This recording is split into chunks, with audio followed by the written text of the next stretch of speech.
बिस्मिल्लाहिर्रहमानिर्रहीम अल्हम्दुलिल्लाहि रब्बिल आलमीन वस्सलातु वस्सलामु अला नबिय्यिना मुहम्मद व अला आलिहि व सहबिहि अजमईन अम्मा बाद फ़अन समूरत इब्न जुंदुब रज़ियल्लाहु तआला अन्हु अन्न नबिय सल्लल्लाहु अलैहि वसल्लम नहा अन बैइल हयवान बिल हयवान नसीअतन रवाहुल खम्सा व सह्हहु तिर्मिज़ी व इब्नुल जारूद।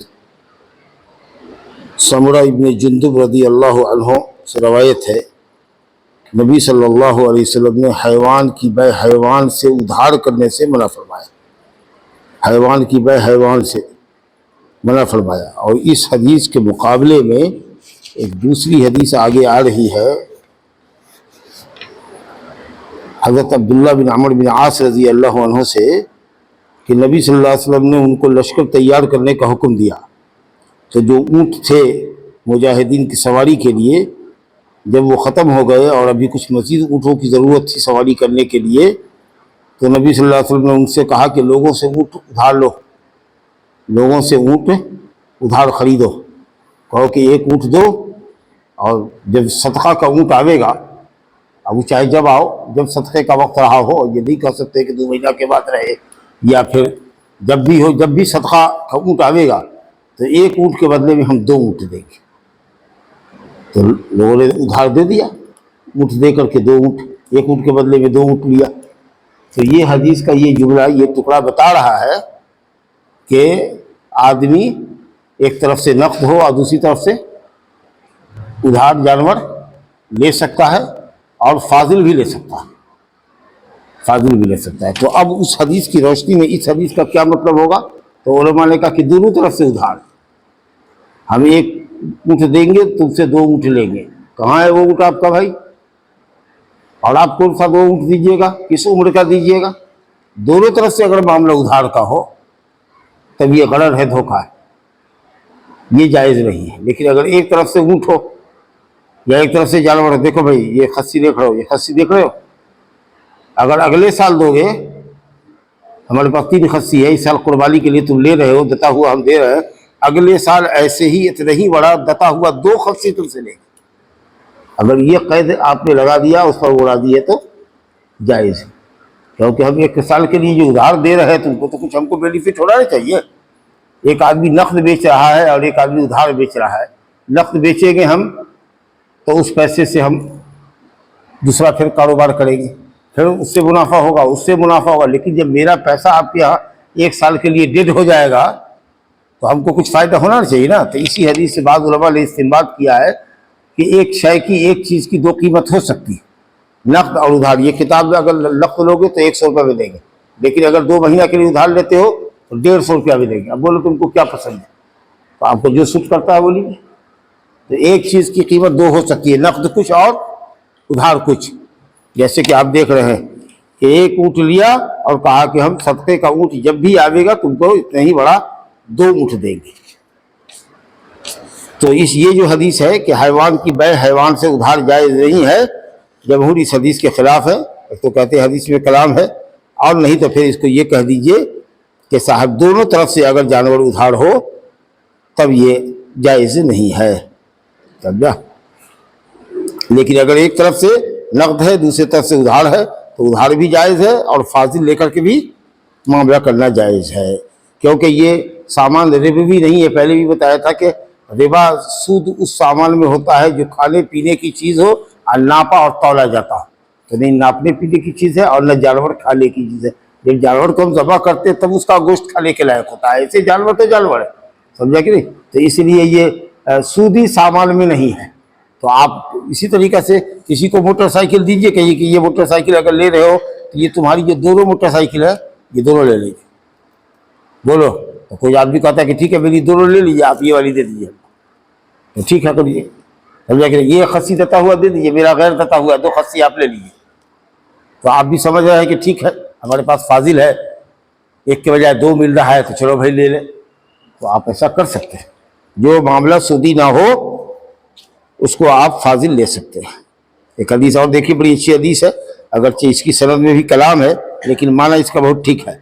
हज़रत अब्दुल्ला बिन उमर रज़ियल्लाहु अन्हुमा से रवायत है, फरमाते हैं समिअतु रसूलुल्लाह सल्लल्लाहु अलैहि वसल्लम यक़ूलु इज़ा तबायअतुम बिल ईना व अख़ज़्तुम अज़नाबल बक़र व रज़ीतुम बिज़्ज़रअ वतरक्तु बिल जिहाद सल्लल्लाहु अलैहि वसल्लम ला यंज़िउहु हत्ता तरजिउ इला दीनिकुम रवाहु अबू दाऊद मिन रवायत नाफ़ि अन्हु व फ़ी इस्नादिही मक़ाल इला आखिर।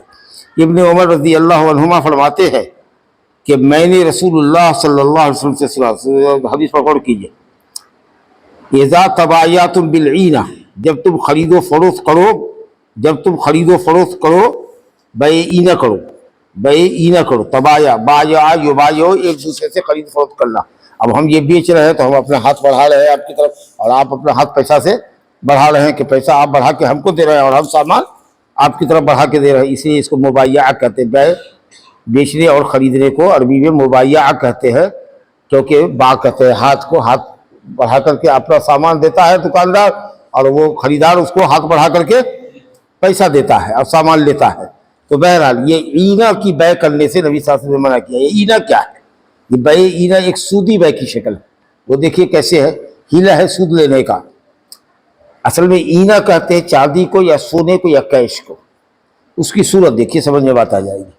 अब ये किताब जैसे कि आप आए मेरे पास, हमने इसको उधार बेचा आपके हाथ 200 रुपया, 2 महीने के लिए उधार दिया 200 रुपये। अब फिर उसके बाद हमने आपसे कहा कि यार ऐसा करो कि ये किताब अगर तुम चाहो तो 150 रुपये में हमको नक़द दे दो। अब वही जिसको मैंने बेचा था 200 रुपये में, उससे हमने इस किताब को नक़द 150 में ले लिया। तो किताब तो जू की तू हमारे पास आ गई। अब 50 रुपया हमारा उसके ज़िम्मे रह गया, 2 महीने के बाद वो दे देगा। और वो ये समझ रहा है कि साहब चलो हमको पैसा आ गया। इसका मतलब क्या हुआ कि ख़रीदार ने जो ख़रीदा इस किताब को, मकसद किताब की ख़रीदारी नहीं थी, मकसद उसको पैसा लेना था। लेकिन ऐसे अगर मांगता तो शायद हम नहीं देते, सामान उधार मांगा उसने, समझ लगे। वरना कोई भी बेवकूफ़ से बेवकूफ़ आदमी भी सामान ख़रीदे 200 रुपये में और उसी जगह या एक दिन के बाद दुकानदार के पास आके कहे या दुकानदार के कहने पर 50 रुपया घाटा करके वही सामान उसको बेचे। अगर वाकई उसको उस सामान की ज़रूरत है जिसको सिर्फ उधार खरीदा तो क्यों बेचेगा? वो नुकसान क्यों करेगा? इसका मतलब ये है कि खरीदार को किताब मतलूब नहीं थी बल्कि पैसा मतलूब था, समझा। तो इसलिए जैसे ही हमने उसको कहा कि 150 में नक़द दे दो, झट से तैयार हो गया कि ठीक है लीजिए, 2 महीना के बाद में 50 रुपया देना है दे देंगे, समझ लगे। तो गोया के उधार बै के सूरत में उसने कैश कमाना चाहा, कैश लेना चाहा, अब 50 रुपया आपने जिम्मे उधार रखा। अब बेचने वाला ये समझ रहा है कि चलो किताब हमारी वापस आ गई, अब 50 रुपया उसके जिम्मे हमारा बाकी रह गया। ये है बै-ईना की शक्ल। अच्छा, अगर आपने इस किताब को 200 रुपये में उधार लिया है हमसे और आपने तीसरे से अब्दुल रब से इसको बेच दिया 150 रुपया में, तो ये बेचना आपके लिए उससे जायज़ है। हमसे अगर बेचते हैं या हम खरीदते हैं तो हमारे लिए जायज़ नहीं होगा। लेकिन ये इससे अगर बेच रहे हैं आप 150 रुपये में तो जायज़ है। और फिर मुझको मालूम हुआ तो मैंने कहा कि भाई क्या करोगे तुम, किताब दे रहे तो हमको 125 रुपये में। तब इसने कहा अच्छा ले लीजिए, चलिए। तो अब ये मेरे लिए बै-ईना नहीं हुआ, क्योंकि हाथ सब बदल रहा है।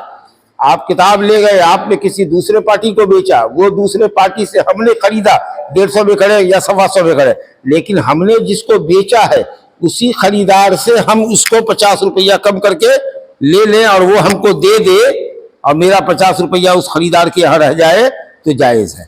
लेकिन हमने दूसरे खरीदार से खरीदा है, पहला खरीदार ये हुए अब्दुल हन्नान, तो इनसे न लिया बल्कि दूसरे खरीदार जिससे इन्होंने बेचा उससे लिया, तब ये बै-ईना नहीं होगा। तो बै-ईना की शक्ल क्या हुई कि बेचने वाले ने कोई सामान उधार बेचा और फिर जिसके हाथ बेचा उसी से कुछ दाम कम करके नक़द ले लिया ताकि उसको किताब मिल जाए और ख़रीदार को नक़द रुपया मिल जाए, और नक़द और उधार के दरमियान का जो फ़र्क है वो बाये का मुश्तरी के ज़िम्मे, सामान वाले का ख़रीदार के ज़िम्मे बाकी रह जाए।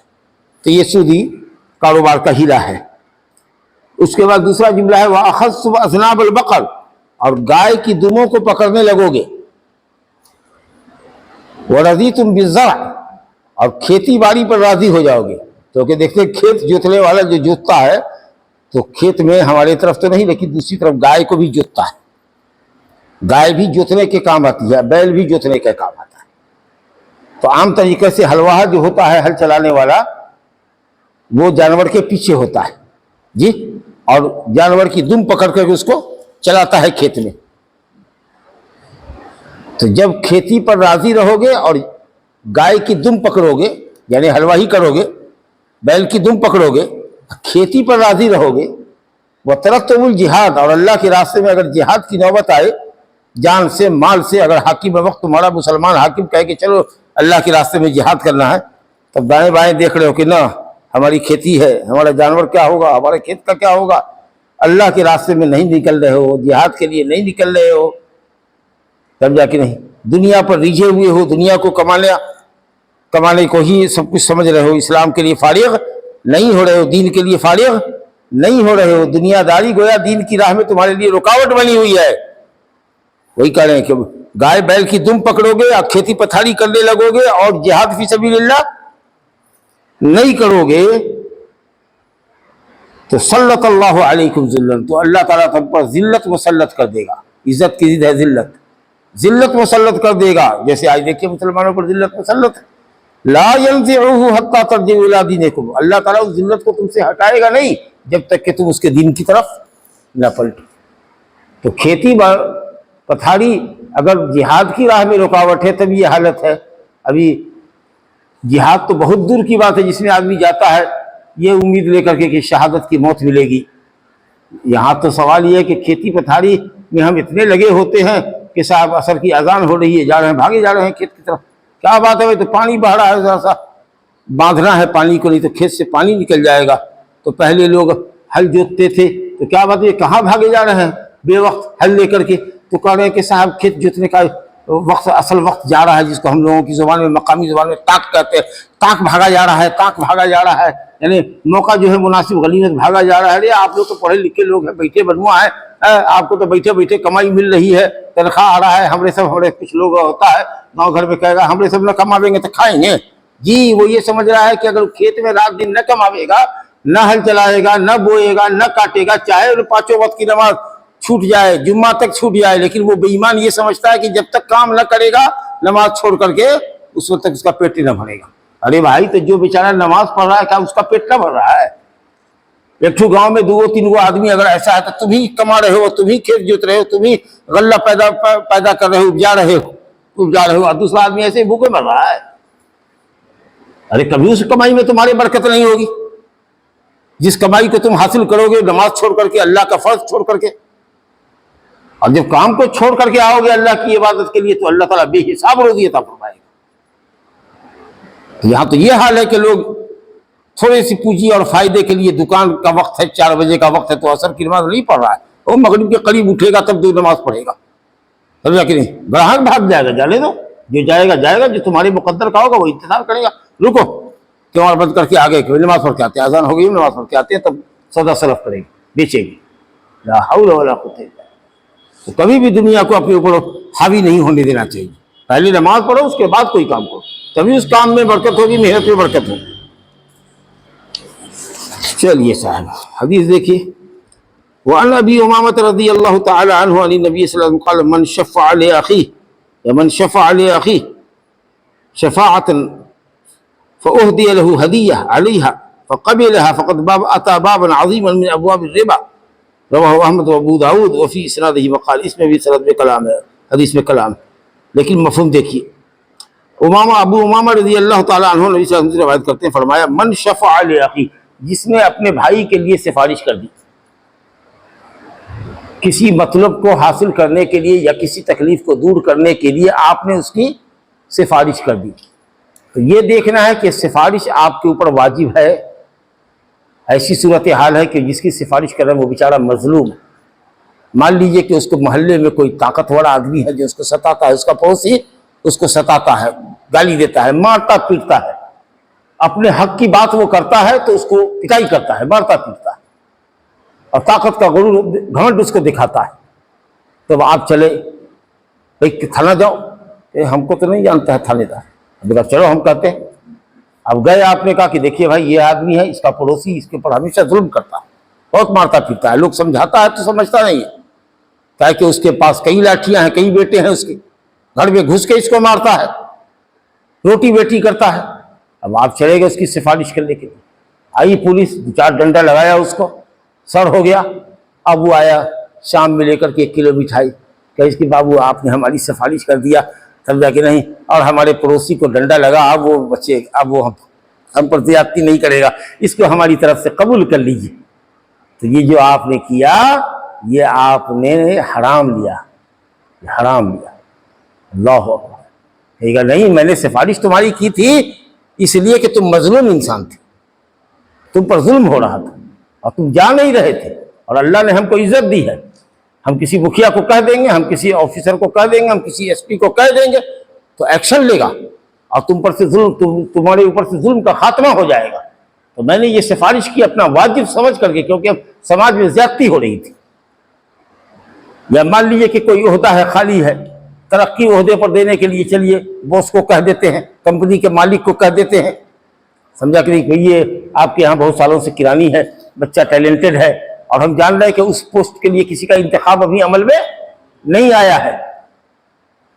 तो हमको ले लिया किसी ने, कहा कि कंपनी के ओनर से, मालिक से आपकी जान पहचान है, जरा सा हमारे लिए सिफारिश कीजिए, और हम उस काम के लिए एलिजिबल हैं, लायक हैं, समझा कि नहीं। और किसी दूसरे का हक मारा नहीं जा रहा है, तो हम गए उसकी सिफारिश कर दिया, उसने बड़ी सिफारिश करके कहा कि ठीक है, इसको इस पोस्ट से ऊंचे पोस्ट पर हम बहाल कर लेते हैं, अच्छी बात है। अब जब उसको सैलरी मिली तो ले आया हमारे लिए कपड़ा लत्ता, सदरी शेरवानी सब सिला करके ले आया। अगर हम ये काम करते हैं तो नाजायज करते हैं, नाजायज करते हैं, समझा कि नहीं, हाँ नाजायज करते हैं। कहा नबी सल्लल्लाहु अलैहि वसल्लम में कि सिफारिश करो किसी की, अगर वाजिब है तो अल्लाह ताला उसका अज्र देगा, और नाजायज काम है तो कभी भी किसी की सिफारिश मत करो, नाजायज काम में कभी किसी की सिफारिश ना करो। अल्लाह कहता है मन यशफा शफाअतन हसनतन, जो किसी के हक में अच्छी सिफारिश करता है हम उसको उसमें का हिस्सा देते हैं सवाब का। वो मन यशफा शफाअतन सय्यतन यकुल लहू किफलुम मिनहा, यकुल लहू नसीबुम मिनहा, वहाँ है मन यशफा शफाअतन हसनतन यकुल लहू नसीबुम मिनहा, व मन यशफा शफाअतन सय्यतन यकुल लहू किफलुम मिनहा। अगर गुनाह की सिफारिश करते हो तो गुनाह का कुछ हिस्सा तुम्हारे ऊपर ही पड़ेगा, क्योंकि तुम जुल्म पर मदद कर रहे हो, जालिम ही का साथ दे रहे हो, और जो अहल है ओहदे का उसको पीछे हटा रहे हो, और ना अहल के हक में सिफारिश कर रहे हो, तो ये तो गुनाह का काम कर रहे हो, समझा। लेकिन अगर वाजिब है या किसी का भला हो जाता है तुम्हारी सिफारिश से, और किसी का हक भी मारा नहीं जा रहा है, तो अगर सिफारिश कर देते हो तो अल्हम्दुलिल्लाह अज्र सवाब मिलेगा तुमको, और नेक नामी भी होगी। वो आदमी 10 जगह कहेगा कि देखिए भाई फला साहब ने हमारी सिफारिश कर दी, तो हमारी सैलरी 10,000 की थी, उनके कहने पर 1 दफ़ा हम 25,000 के पोस्ट पर चले गए। अब वो 10 जगह जिक्र करेगा तो माशाल्लाह आपकी नेक नामी भी होगी, और अल्लाह ताला से शफाअत करने का, सिफारिश करने का सवाब भी अता करेगा, समझा कि नहीं। अब फिर उसके बाद भी आप ये ले रहे हैं, अलग से दान दक्षिणा ले रहे हैं, समझा कि नहीं। तो ये नबी सल्लल्लाहु अलैहि वसल्लम कह रहे हैं कि उसने सूद के एक बड़े दरवाजे को खटखटाया। तो यहाँ पर वो शरई सूद नहीं है, ये रिबा का मन है इजाफा, यानी सवाब और नेक नामी तो मिली ही तुमको, उसके अलावा तुम कुछ फायदा ले रहे हो। और आम तरीके से आदमी हदिया किसी को देता है तो आम लोगों से छुपा करके देता है, तो लोग तो गांव में बुझ रहा है कि फलाने आदमी ने बिना लस्ट के, बगैर किसी फायदे के किसी के हक में सिफारिश कर दिया है। भाई जाकर के थाने पर उस मजलूम का हक दिलवाया है उसको, अच्छा आदमी, अल्लाह उसका भला करे, वो लोगों के काम आता है। अब इस तरह से लोगों की आप दुआएं मिल रही है, और दरपर्दा आप उससे पैसा भी ले रहे हैं, सामान भी ले रहे हैं, ये सिफारिश करने की का दान दक्षिणा ले रहे हैं, तो ये तो नेकनामी और अज्र सवाब के अलावा हुआ।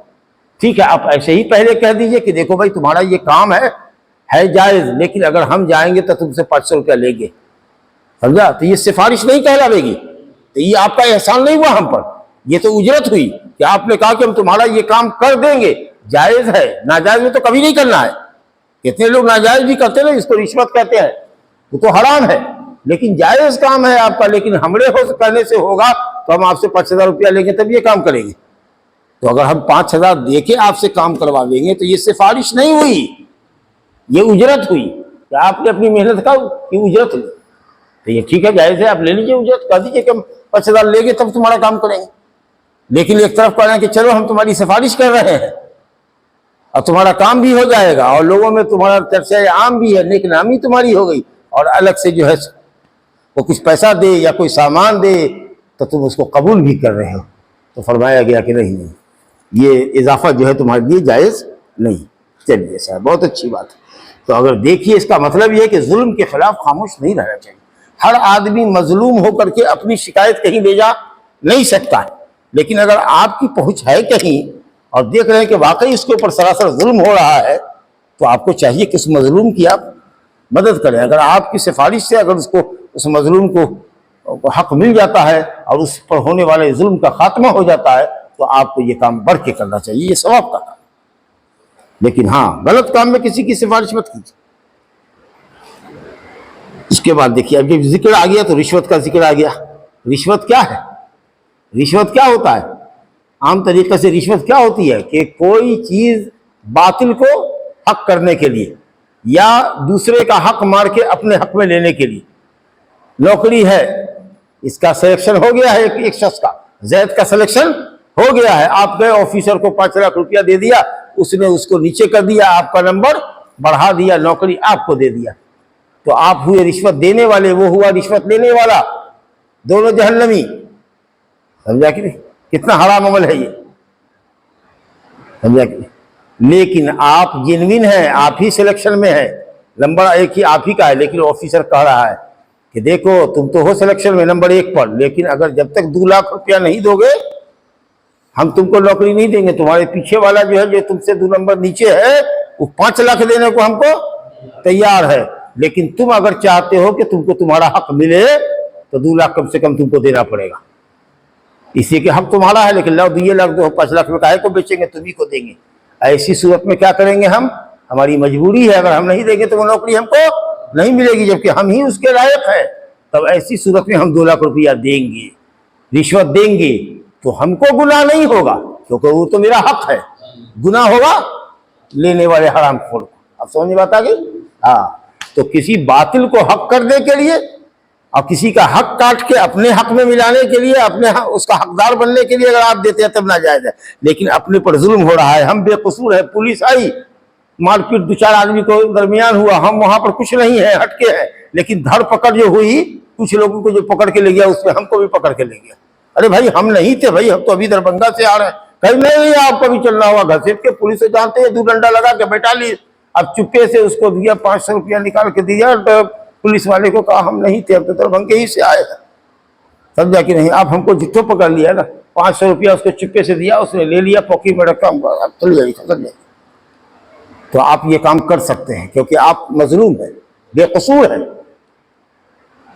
तो अगर बेकसूर आदमी अगर पकड़ा जाए तो अपनी जान छुड़ाने के लिए अगर पैसा देता है तो देने वाले को गुनाह नहीं होगा, लेने वाले को गुनाह होगा। लेकिन नाजायज काम के लिए पैसा दे रहे हैं, जो चीज आपको नहीं होनी चाहिए थी, वो पैसे के बलबूते पर आप हासिल कर रहे हैं, वो पैसा जरिया बन रहा है मकसद को हासिल करने का, तो ये गोया की रिश्वत है। रशा कहते हैं डोल में जो रस्सी होती है उसको, क्योंकि रस्सी रहेगी तब ना डोल कुआं में गिराओगे। तो कुआं में डोल गिराने या कुआं से पानी लेने के लिए वो रस्सी जो है जरिया हुई। तो उसी तरीके से जिस चीज पर तुम्हारा हक नहीं था, उसको अपने हक में, अपने पक्ष में करने के लिए तुमने पैसा खर्चा किया है, वो पैसा गोया की रस्सी बनाओ, जरिया बनाओ।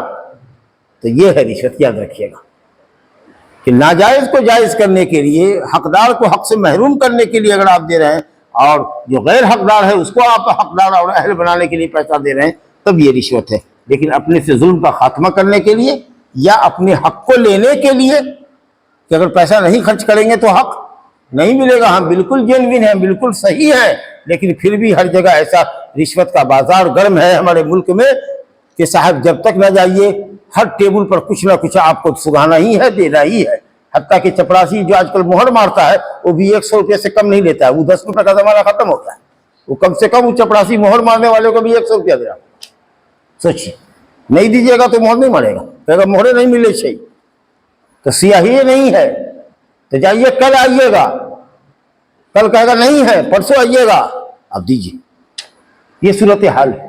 तो कोशिश बहरहाल करनी चाहिए, बड़े ऑफिसर से मिलना चाहिए, देखिए आनाकानी कर रहा है, आनाकानी कर रहा है, रिश्वत को बढ़ावा नहीं देना चाहिए, लेकिन जब ऐसे ही आम माहौल हो गया हो तो अब हम ही अकेले लड़ें उसके लिए और बाकी यह है कि साहब हमारा काम पेंडिंग में पड़ा रहे, तो ऐसी सूरत में जो हाल बना हुआ है, रिश्वत का जो बाजार गर्म है, ऐसे में तो मजबूरी है हमारी कि हम उसको दे करके अपना काम करा लें, समझे कि? लेकिन जहाँ आप फेस कर सकते हैं वहाँ करना चाहिए, ऑफिसर को जाके कहना चाहिए। लेकिन क्या कीजिएगा, ऑफिसर भी कहेगा अरे चपरासी है, दे दीजिए 150 रुपया दे दीजिए, मोहर मार देगा। वो खुद दे कहेगा कि 150 दे दीजिए, मोहर मार देगा। वो खुद बढ़ावा दे रहा है। ला हौला वला कुव्वता इल्ला बिल्लाह। सही हदीस है, अब्दुल्लाह बिन अमर बिन आस रज़ी अल्लाह अन्हु कहते हैं कि रसूलुल्लाह सल्लल्लाहु अलैहि वसल्लम ने लानत फरमाई, यानी उस शख्स पर अल्लाह की लानत हो, अल्लाह की रहमत से दूर हो, जो रिश्वत देता है और रिश्वत लेता है। राशि रिश्वत देने वाले को और मुर्तशी कहते हैं रिश्वत लेने वाले को। चलिए, आज यही अब्दुल्लाह बिन अमर बिन आस की रवायत पहले हम आपसे पढ़ चुके हैं। ये जिक्र किया था कि जानवर की बै जानवर से उधार नहीं कर सकते, तो कहा ना कि नबी सल्लल्लाहु अलैहि वसल्लम ने उनको हुक्म दिया था कि लश्कर की तैयारी करो। गोया इतना एतमाद था कि इनको जिम्मेदारी दे देंगे तो कितना लश्कर जाएगा, उसके खाने पीने का क्या इंतजाम होगा, समझा कि खाना बनाने वाला कौन जाएगा, खादिम कौन जाएगा, किसको ऊँट चाहिए, किसको नहीं चाहिए, सारा मैनेजमेंट इंतजाम, क्या खरीद के ले जाना है, नहीं ले जाना है, सारा इंतजाम हज़रत अब्दुल्लाह बिन अमर बिन आस के कंधे पर आपने डाला। गोया कि वो बड़े एतमाद के आदमी थे आपके, और वो लश्कर को तैयार करना जानते थे कि कैसे फौज को तैयार किया जाता है।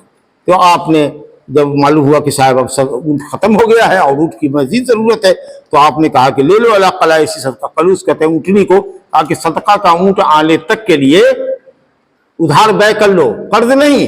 अगर कर्ज लिया है एक ऊँट आपसे, कहा कि हम भैया हमको कर्ज दीजिए, हम आपको कर्ज लौटा देंगे, तो एक का दो लीजिएगा तो शुद्ध हो जाएगा। कर्ज नहीं है, खरीदारी हो रही है, तो कर्ज दीजिए, समझा कि नहीं, कर्ज दीजिए। तो अगर कर्ज दीजिए तो आप समझ लीजिएगा जितना दीजिएगा उतने बड़ा जानवर देगा वो।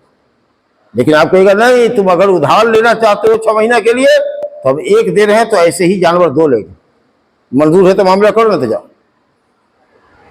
तो ये खरीदारी और बिक्री कीजिएगा तब जायज है। लेकिन अगर कहिएगा कि ठीक है कर्जा दे रहे हैं, देखो इतना ही बड़ा लाके हमको दे दोगे, तो फिर आपको उतना ही लेना है, ज्यादा नहीं लेना होगा, समझ लीजिए। तो आपने कहा कि जाओ एक ऊँट ले लो 2 ऊँट के एवज, 2 ऊँट के एवज, 2 ऊँट हम देंगे, 1 ऊँट हमको दो। कब तक के लिए उधार? इला एवेली सदका, जब तक सदके का ऊँट बड़ा आएगा उस वक्त तक। तो मालूम हुआ कि नकद और उधार दोनों जायज है, और जानवर के अंदर उधार भी चलेगा और 1 का 2 भी ले सकते हैं। और इसी तरीके से कोई सामान अगर बेच रहा है आदमी, तो नकद कीमत उसकी कुछ हो सकती है और उधार कुछ हो सकती है, जिस पर आपका इत्तेफाक हो वो निकल लीजिए। और एक मसला सीधा सा पहले भी आप लोग पढ़ चुके हैं, अब्दुल्लाह बिन उमर रज़ी अल्लाह अन्हु की रवायत है कि रसूलुल्लाह सल्लल्लाहु अलैहि वसल्लम ने बै मुज़ाबना से मना फरमाया, बै मुज़ाबना से और बै मुहाकला से। कहा मुज़ाबना क्या है? खजूर के पेड़ पर लगा हुआ जो फल है, जो अभी रुतुब है, या अंगूर की बेलों में जो रस भरी अंगूरें हैं जी, उसको कहा कि भाई इसका अंदाजा करो कितना होगा ये सूखने के बाद। किसी ने कह दिया पूरे बाग में 100 कुंटल होगा, अरे कुछ कम करो भाई, चलो 90 कुंटल होगा खजूर, तो ठीक है 90 कुंटल हम टूटा हुआ फल अभी तुमको दे देते हैं, और ये खजूर हम ले लेंगे तोड़ करके 1 महीने के बाद जब सूखेगा। तो आप समझ रहे हैं? तो आप खजूर दे के खजूर ले रहे हैं, रस भरा अंगूर का पूरा बागे खरीद रहे हैं बीघा का बीघा, और अंदाजा करके उसको मुनक्का दे रहे हैं। हो सकता है कि ये मुनक्का और वो जो खजूर है अंगूर जब वो सूखेगी तो कम बेशी होगा। तो खजूर की बै खजूर से, अंगूर की बै अंगूर से बिल्कुल बराबर सराबर होनी चाहिए। सिर्फ वही शख्स ले सकता है जिसके पास अपना बाग ना हो, रुपया पैसा ना हो और उसको रुतब खाना हो। तो नबी सल्लल्लाहु अलैहि वसल्लम ने कहा कि चलो 5 ये क्या कहते हैं उसको 9 कुंटल तक के हिसाब में तुम रुतब ले लो और तमर दे दो। वो उसको अड़ाया कहते हैं, जिसका जिक्र आगे आवेगा, अगरचे हम इसको पहले पढ़ चुके हैं। चलिए, तो नबी सल्लल्लाहु अलैहि वसल्लम ने कहा कि खबरदार बाग के फल को ना बेचो, अगर वो खजूर हो अंदाजा करके कि तमर हमसे ले लो कितना नपना होगा, तुम्हारे बाग में वो दे देते हैं और हम ये बाग का फल ले लेंगे।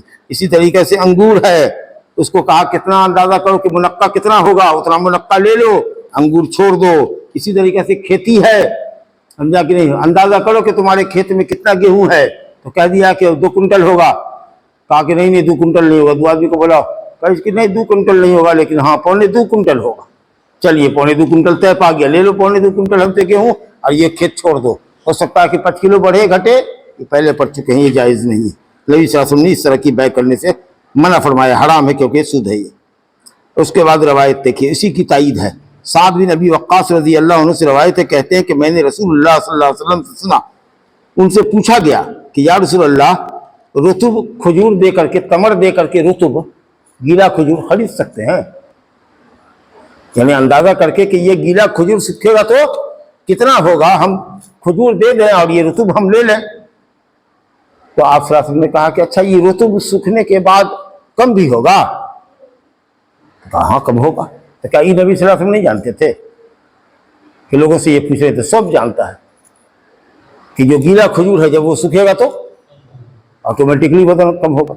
धान हम लोगों के यहाँ होता है कि नहीं होता? धान काट के लाते हैं, उसको सुखाते हैं, तो आप लोग क्या कहते हैं? सुखमन चला गया। 5 मन धान लिया था, जब उसको तौला तो अब हो रहा है साहब 4.25 मन हो रहा है, 20 किलो निकल गया। ऐसे होता है कि नहीं होता? तो कोई भी चीज जो रुतुब हो, नम हो, जब वो सूखेगी तो उसका वजन कम होगा। तो नबी सल्लल्लाहु अलैहि वसल्लम इस बात को साबित करने के लिए लॉजिकली उनसे पूछ रहे हैं कि तुम खुद ही बताओ ना कि ये जो रुतुब है सूखने के बाद कम होगा कि नहीं होगा? कहा या रसूलल्लाह कम होगा। तो कहा कम होगा तो अभी जो अंदाजा कर रहे हो, क्या जरूरी है कि तुम्हारा अंदाजा एक्यूरेट हो, सही होगा? कह रहे हो कि 100 नपना होगा तो 100 नपना ले लो, और 100 नपना हो सकता है कि 105 नपना हो खजूर पर, या हो सकता है 5 नपना कम हो। तो यही नबी सल्लल्लाहु अलैहि वसल्लम से पूछा गया कि हम रुतुब खरीदें तमर दे के? तो आपने कहा अयुल कसुर रुतुब इदा यबसा, रुतुब कम होता है जब सूखता है। ये जानने के लिए नहीं पूछा, बल्कि मामले को साबित करने के लिए, आप ही से कहलवाने के लिए। तो जाहिर है कि लोगों ने कहा हाँ या रसूलल्लाह, सूखेगा तो कम तो होगा ही। तो फिर आपने कहा कि जब कम होगा तो फिर अंदाजे से जो दे कर रहे हो मामला, कम बेश होगा तो शुद्ध होगा, जायज़ नहीं है। और फिर वही आखिरी रवायत है जो कमजोर सनद से है, इब्ने उमर रज़ी अल्लाह अन्हु की, कि नबी सल्लल्लाहु अलैहि वसल्लम ने उधार की बै उधार से मना किया, यानी दोनों तरफ से उधार हो, दोनों तरफ से उधार हो, समझा ना? हाँ, दोनों तरफ से उधार हो। जैसे कहा ना था कि जानवर की बै जानवर से उधार नाजायज है, उसी तरीके का ये मामला है। या कोई आदमी आता है, समझा कि क्या लोग चालाकी करते हैं, ऐसा है कि आप 2 कुंटल गेहूं हमारे लिए खरीद दीजिए उधार अपने नाम पर, समझा कि नहीं, और हमको 1 साल के लिए उधार दे दीजिए। तो हमने उधार लिया और उसको 1 साल के लिए उधार दिया। कहा अरे भाई देखो, हमने लिया है मगर इसके लिए लिया है, समझा? ये 1 साल के बाद पैसा देगा, ये 1 साल के बाद पैसा देगा हमको, तब जाके तुमको पैसा देंगे। अब आप सोचिए, अगर उसने 1 साल के बाद हमको पैसा न दिया तब, तो आप तो सामान वाले को लटकाए रहिएगा। तो कहा ना, ऐसा नहीं चलता है मामला, जाओ डायरेक्ट मामला करो, तुम जानो। हमको देख के उधार दे रहा है और हम भी उसको ना देंगे, हम अगले को उधार दिलवा रहे हैं, समझा कि नहीं? हमारे नाम पर दे दीजिए इसको, समझा कि नहीं? हम आपको दिलवा देंगे, 1 साल के बाद ही दे देगा, और नहीं देगा तब तो आप दाएं बाएं भागिएगा कि हम थोड़े लिया था, आपके सामने ना बोलाने को दिलवाया था। तो बहरहाल ये शक्ल अगर है तो ये जायज़ नहीं है, इस तरह का धंधा मत किया कीजिए, वरना आपकी गर्दन फंस जाएगी। चलिए, हाज़ा वबिल्लाहि तौफ़ीक़, सल्लल्लाहु अलैहि नबीना मुहम्मद व आलिहि व सहबिहि अजमईन।